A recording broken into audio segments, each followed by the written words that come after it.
Madame, monsieur, bonsoir. Merci de votre fidélité à l'Oula. Il est tout juste 19h, c'est l'heure du journal. Voici les principaux titres de l'actualité. Avec le lancement par le souverain du chantier de fabrication de vaccins au Maroc, le Royaume est en passe de devenir un pôle d'excellence biotechnologique à l'échelle africaine.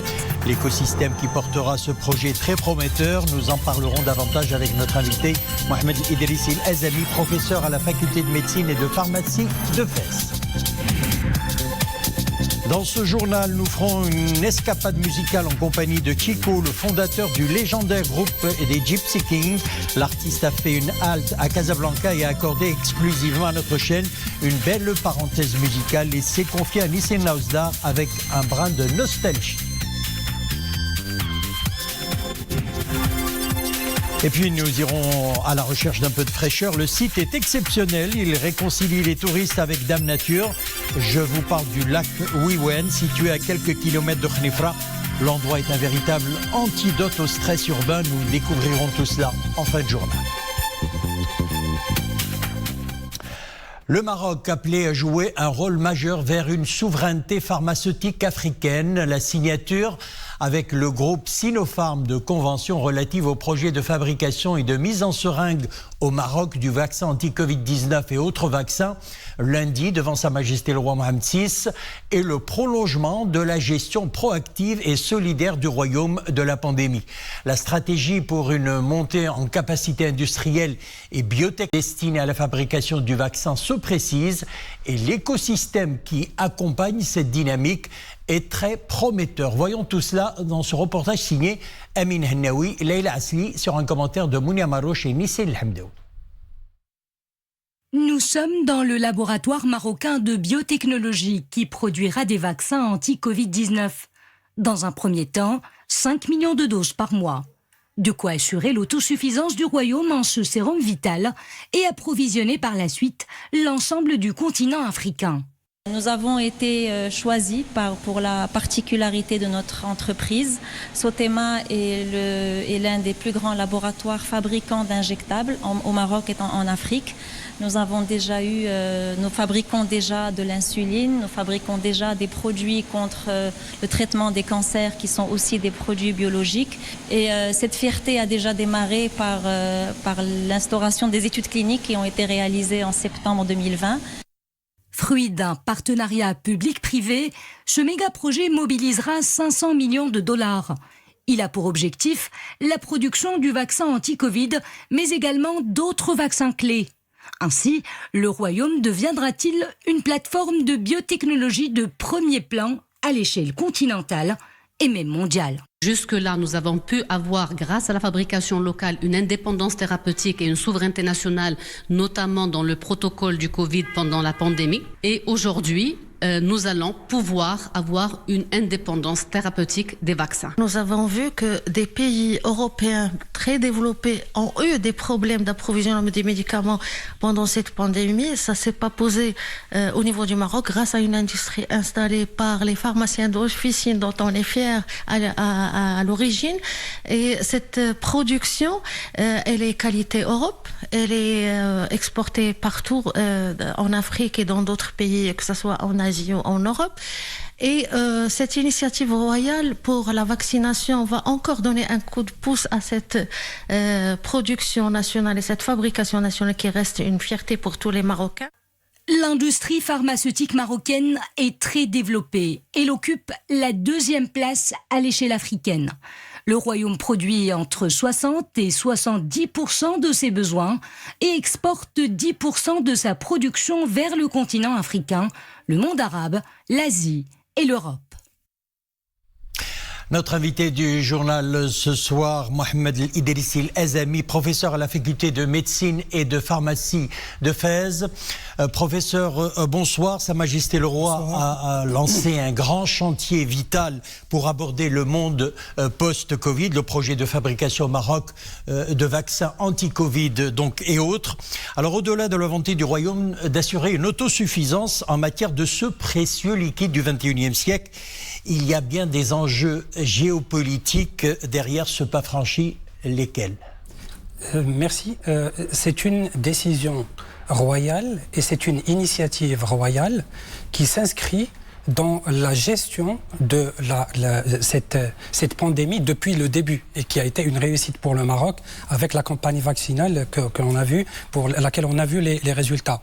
Et donc, il s'agit d'une décision stratégique parce que ça va permettre une certaine souveraineté sanitaire pour le Royaume et donc ça va le mettre à l'abri des spéculations qui se font à l'étranger concernant les vaccins et autres médicaments de biothérapie et ça permettrait d'éviter aussi de nous mettre à l'abri par rapport aux décisions géopolitiques que l'on a vues pour les vaccins contre la Covid-19. Heureusement, nous avons pris la décision de prendre de mettre en place la stratégie vaccinale et la campagne vaccinale. Ça a été fait très tôt et donc on a été parmi les premiers pays à commencer la campagne vaccinale. Et donc cette décision-là va nous permettre encore de renforcer ces stratégies et de s'inscrire dans l'avenir. Parce que la Covid-19, dans un petit moment, Inch'Allah, elle va disparaître, mais il y aura d'autres épidémies. Mais n'oublions pas, on a un programme national de vaccination pour lequel nous importons des vaccins de l'étranger. Donc on est toujours dépendant de l'étranger pour ces vaccins. Donc cette stratégie va nous permettre d'assurer, comme je l'ai dit, notre souveraineté sanitaire et vaccinale et aussi d'aller à long terme pour la production de biothérapie. Parce qu'il n'y a pas que les maladies infectieuses, il y a aussi d'autres maladies, des maladies chroniques, des maladies auto-immunes, des maladies du système immunitaire par exemple, qui nécessitent une certaine biothérapie. Et là, avec cette stratégie, on est dans le court, le moyen et long terme pour assurer encore une fois cette souveraineté sanitaire et vaccinale. Alors, le Maroc est en passe de devenir un pôle d'excellence en matière de biotechnologie industrielle au niveau de l'Afrique. Et là, justement, nous allons parler de l'Afrique. Ce continent qui, on le sait, a du mal à accéder au vaccin anti-Covid-19. Alors, quel est le rôle que jouera le Royaume pour réparer ce genre, on peut dire, d'injustice vers l'Afrique au nom de la solidarité Sud-Sud ? Le Royaume du Maroc a toujours été le portail vers l'Afrique. On ne peut pas passer en Afrique sans passer par le Maroc, que ce soit sur le plan culturel, sur le plan économique ou sur le plan politique également. Et par conséquent, la stratégie qui a été signée et les accords qui ont été signés devant Sa Majesté et il y a deux jours renforcent également cela. Parce qu'on se rappelle, Sa Majesté a fait plusieurs tournées dans différents pays africains pour renforcer ce genre de coopération entre le Maroc et les pays frères, les pays africains. Et là, vous l'avez très bien dit, il y avait une injustice envers les pays africains. Il y avait des problèmes d'approvisionnement en tests de diagnostic que ce soit des tests virologiques ou des tests sérologiques, et aussi pour les vaccins. Donc cette injustice est là. Et le Maroc va contribuer à lever cette injustice et à corriger cette injustice par se mettre, comme ça a été le cas à l'accoutumée, mettre ce qu'il a mis sur place, donc cette plateforme pour la production de nouveaux vaccins et les mettre à la disposition des Africains. Et là, c'est un double gain pour le Royaume, parce qu'il ne faut pas oublier, les Africains, on vit sur le même continent, et s'il y a une épidémie qui va décimer des populations, nous serons victimes également. Donc nous nous protégeons et nous protégeons les pays africains, et donc nous participons à cette entraide et à cette coopération avec les Africains. Alors ce méga projet de 500 millions de dollars favorise le transfert du savoir et de technologie. Alors concrètement, comment ce transfert d'expertise pourra s'opérer sur le terrain? Alors le transfert de technologie, c'est un processus assez vaste, mais en ce qui nous concerne, transfert de technologie vers les pays en voie de développement, et dans cette situation particulière, ça concerne le transfert de technologie et de savoir-faire savoir-faire de la production et de la fabrication de vaccins et de biothérapie en général. Et donc, c'est un accord entre les deux parties. Et là, c'est un accord entre des parties publiques privées. Donc, il y a Sinopharm, il y a Recipharm. Et Sinopharm, c'est pour la production du vaccin anti-Covid. Recipharm, c'est pour la mise en place d'une plateforme de production de vaccins et de biothérapie. Et là, c'est un accord qui se fait avec, ce n'est pas ce que l'on voit et ce qu'on a vu à la télé lors de la signature devant Sa Majesté, c'est la dernière page des signatures. Mais il y a plusieurs pages avec des clauses qui définissent les règles du jeu pour les parties, la partie transférante et la partie chez qui on va transférer les technologies. Et donc les choses sont faites en bonne et due forme et vont être faites en bonne et due forme pour assurer ce transfert de technologie. Et là, vous l'avez dit, ça va être, au début, c'est pour produire 5 millions de doses, donc c'est à court terme, 5 millions de doses au début. Pour par mois, et puis après, on va multiplier accélérer la cadence, et par la suite, on va passer à la production d'autres vaccins, comme je l'ai dit, qui font partie de notre programme national d'immunisation, et la production de biothérapie, et pourquoi pas, en parlant toujours de l'Afrique et de la coopération maroco-africaine, la coopération sud-sud, le Maroc va lui-même signer des accords de transfert de technologie, et nous allons nous-mêmes devenir on va transférer de la technologie vers les pays africains et les aider à réaliser leurs objectifs et leur souveraineté sanitaire et vaccinale. Mohamed Idrissi El-Azami, merci d'avoir répondu à nos questions, d'avoir été notre invité ce soir. Je rappelle, vous êtes professeur à la faculté de médecine et de pharmacie de Fès. Merci. Merci à vous. Le point à présent sur les chiffres liés à la campagne vaccinale. Les personnes complètement vaccinées s'élèvent à 9 204 753. Le nombre de celles qui ont jusqu'ici reçu la première dose est de 10 266 670. Pour ce qui est des principaux indicateurs Covid, eh bien notez 1279 nouveaux cas et 708 nouvelles guérisons signalées au cours de ces dernières 24 heures et 5 nouveaux décès. Les cas actifs sont au nombre de 6241, tandis que les cas sévères ou critiques ont atteint 290, dont 11 placés sous intubation. Je vous invite à présent à une balade musicale pas comme les autres à Casablanca. Et nous le disions en titre, Casablanca, qui, le temps d'un bel après-midi, a pris des airs d'une cité monde où les rythmes arabo-andalous se sont caressés. Derrière ce voyage musical, la présence d'une icône mondiale du répertoire gypsy, j'ai nommé, vous l'avez deviné, Chico, le fondateur du légendaire groupe les Gypsy Kings. L'artiste poursuit encore cette incroyable aventure musicale et humaine avec sa nouvelle bande. De son vrai nom, Jiloul Bouchekhi, Chico est un guitariste d'origine marocaine avec la passion jusqu'au bout des doigts. L'homme s'apprête à gratifier d'ailleurs son public des 4 coins du monde d'un nouvel album électrique rehaussé par une brillante collaboration avec celle qui a tout aussi la fibre gitane et que l'on ne présente plus, la chanteuse Hasna El-Mghribiya. C'est un reportage signé Hassan Silla, Abd Ilah El-Cheb et Nissin Naouzdar.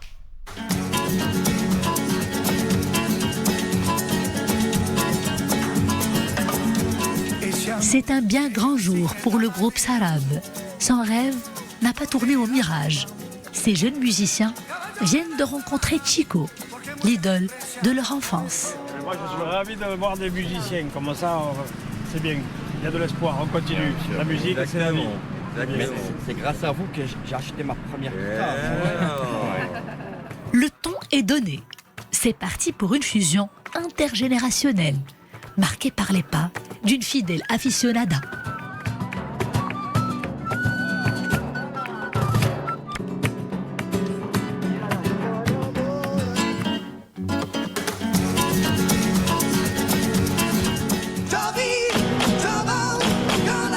Ces chansons sont gravées dans toutes les mémoires et sont toujours passionnément portées par celui dont l'énergie n'a pas pris une ride. À 66 ans, l'homme est resté fidèle à lui-même. Ce Marocain de l'Oriental, l'ami, le compagnon des gens du voyage, est toujours guidé par le même esprit des Gitanos, les vrais. J'ai eu la chance donc de créer les Gypsy Kings. Avant, on s'appelait Los Reyes. En 81, j'ai changé le nom, j'ai mis Gypsy King. Avec le succès en 87 qui dure depuis 30 ans, les Bamboléos, j'ai co-écrit, co-composé la plupart des titres des Gypsy Kings. On s'est séparés en 91. Depuis 91, j'ai monté un groupe en 92 qui s'appelle Chico et les Gypsy, avec lequel j'ai continué cette carrière partout dans le monde entier. Avec ses copains Gypsy, ceux d'hier et ceux d'aujourd'hui, Chico a donné des concerts devant et avec les grands de ce monde. Certains souvenirs l'ont incroyablement marqué. Par exemple, dans les années 70, j'ai eu la chance de jouer pour Charlie Chaplin. Charlie Chaplin qui a fait rire le monde entier. Le jour où on a joué pour lui, il s'est mis à pleurer. Quand je dis j'aime les Rolling Stones, un jour Mick Jagger est venu et il m'a dit j'aime ce que vous faites. Donc vous imaginez la fierté et le bonheur qu'on vit dans des moments comme ça, quoi. Et dans nos concerts, on a eu Madonna, on a eu INXS, on a eu des Elton John, des gens qu'on n'imaginait même pas en rêve, quoi. L'émouvante bobine des souvenirs est tout aussi déclenchée chez les fans d'ici et d'ailleurs. Mon histoire avec les Gypsy, c'est mon enfance, comme tout le monde. Hein. C'est le chœur, c'est la guitare, c'est les rythmes qui nous ont tous fait danser dans notre jeunesse. On a été bercés par ces chansons. Chaque fois que je suis dans un pays ou une ville au Canada, partout dans le monde, j'aperçois mon artiste préféré que je regarde toujours à la télé et je suis contente de le voir. Au pinacle de sa carrière, Chico nous promet encore beaucoup de surprises avec Hasna, la grande chanteuse marocaine, celle qui partage avec lui les scènes qui l'enflamment et tout récemment, sa vie privée. Une amitié de plus de 20 ans, couronnée aujourd'hui par un amour improbable et un heureux mariage. Qui l'aurait imaginé? Il a toujours été un parrain pour moi, pour la musique. Et après 25 ans, aujourd'hui, c'est tout. C'est toute ma vie et on partage énormément de choses. Et vraiment, je suis très, très heureuse justement que c'est arrivé aujourd'hui. Bon, moi, je l'ai connu, j'étais un peu plus jeune. J'aurais pas, je sais pas, peut-être j'aurais pas su faire. Formidable destin d'artiste accompli et seconde vie pour quelques classiques. Le nouvel album du couple reprend La Mama de Charles Aznavour et Yalla Bina Yalla des Granada à Casablanca. Là, je la refais avec plus de confiance, je pense, parce que quand même, elle date de quelques années. Yalla Bina Yalla, ya Habibi Yalla, nifrah wa nqool ما شاء الله يلا بينا على طول خليني النيطول يلا بينا على طول خليني النيطول يا عيني ويلي ويلي ويلي ويلي قولوا إن شاء الله. Voilà, restons dans cette ambiance de star. Direction Cannes et braquons à présent les projecteurs sur l'ouverture de la 74e édition de son festival. Le Tapis Rouge a tenu toutes ses promesses avec son ballet de stars du cinéma mondial comme Jodie Foster, Pedro Almodovar, Mylène Farmer et Tahar Rahim. La compétition officielle cette année regroupera 24 longs métrages, parmi lesquels celui du Marocain Nabil Ayouch qui, avec haut et fort, est en concours pour la Palme d'Or. Kevin Mendoza Filo.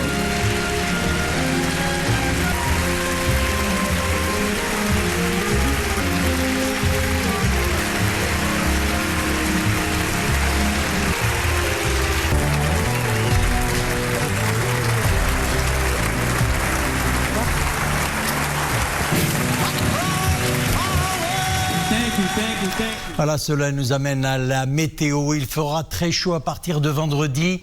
Le thermomètre affichera les 40 à 45 degrés, une vague de chaleur qui concernera les provinces de Khnefra, Bni Mellel, Ibn Salah, Kenitra, Khouribga, et comme vous le voyez sur votre écran. Et puis du samedi au lundi, les températures oscilleront également entre 44 et 48 degrés dans les provinces, par exemple, de Sidi Qassem, Taounet, Ouazen, Fès, Meknes, Moulay Yacoub et autres provinces que vous découvrez sur votre écran. Les températures variant entre 40 et 44 degrés concerneront également les provinces d'Agadir et d'Aoutanan, العرايش شيشاواش فشاون الجديدة الساويرة نواصر قرسيف نادور.